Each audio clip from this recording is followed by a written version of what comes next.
I'll give you a little story. When I first got in business for myself, one of my goals was to get financially independent. Would anybody like to be financially independent? It's kind of a, it's kind of a good place to be. It's learning to get your finances in proper order so your finances don't affect your life in a negative way anymore. They can only do it positive. And so we started to realize, well, why can't we get ahead in life?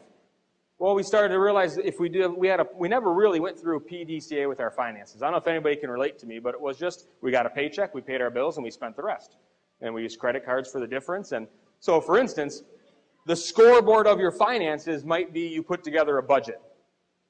Right? You'll put together a budget. Well, why don't most people put together budgets? Because they're afraid to confront the truth. Like, I encourage you in your finances, this is kind of an interesting scoreboard, carry around a little notebook with you and track every penny you spend. Has anybody ever done that before? Like, isn't it interesting how now when you're tracking it, you have a scoreboard? Who in here has walked into a gas station and decided not to buy something because you just didn't want to write it down? Like, I got to go home and show this to Lisa. I'm like, forget it, right? No, I didn't even write it down.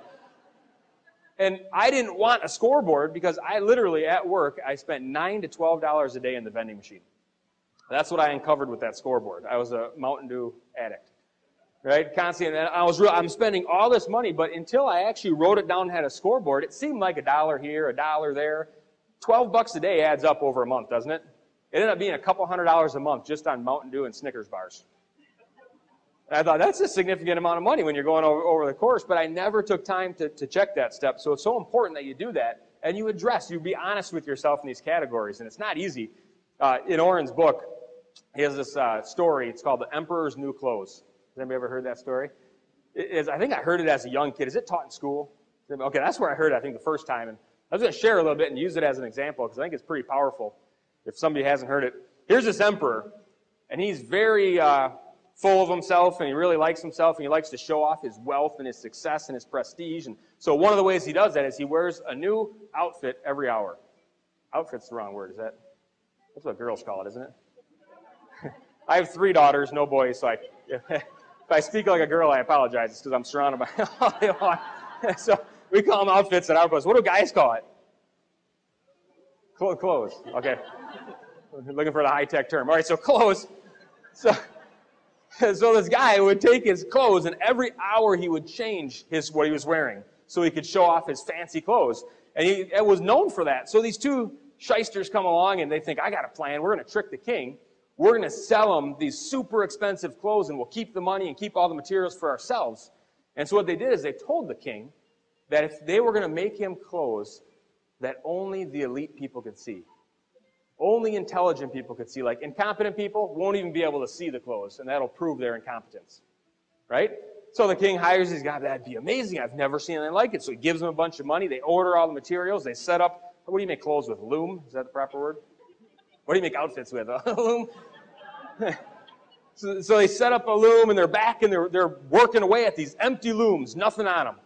And then they're working away, and finally the emperor sends one of his advisors down and says, can I have you go down and check and see how my clothes are coming? So the first advisor walks in, and he sees the empty loom with these 2 guys working away, and he's about to say, you guys aren't doing anything. And he remembers, only incompetent people cannot see the clothes. And he says, well, I don't want to look like I'm incompetent, so I better not say anything. So he goes back to the emperor, and he's like, the clothes look great. They're the coolest clothes I've ever seen. You're going to love them, right? Because he doesn't want to appear incompetent. And so he goes along with it. A couple weeks later, second guy goes in, same thing. He sees the empty loom. He sees the guys working away, and he goes, boy, if I say something, though, they're going to know I must be incompetent. So I'm just going to pretend I'm not incompetent, pretend I see him and describe the clothes. So he goes back to the emperor, and the day comes when the emperor finally gets to see his clothes. And the 2 guys come up, and they're holding up the clothes, and they're describing them. Look at the colors, and they're describing these clothes. And the emperor looks at them, and guess what? The emperor can't see the clothes. Only he doesn't want to tell his followers that he can't see the clothes because he already told them people who can't see them are incompetent. So he would rather pretend to see the clothes. So he says, oh, no. So next thing you know, they take a parade to show off his new clothes. You can just imagine this, right?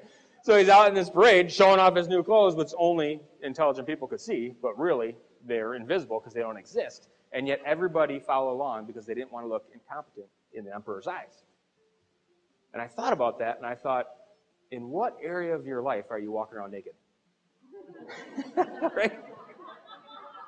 Now, think about that for a minute. I say that in jest, but I've met people who will be in debt way over what they can afford because they would rather look successful than actually be successful. They would rather appear to have results in life than actually go out and get results in life. And the reason the check step is so harsh is because sometimes you have to make some harsh decisions to improve that check step in order to make a difference.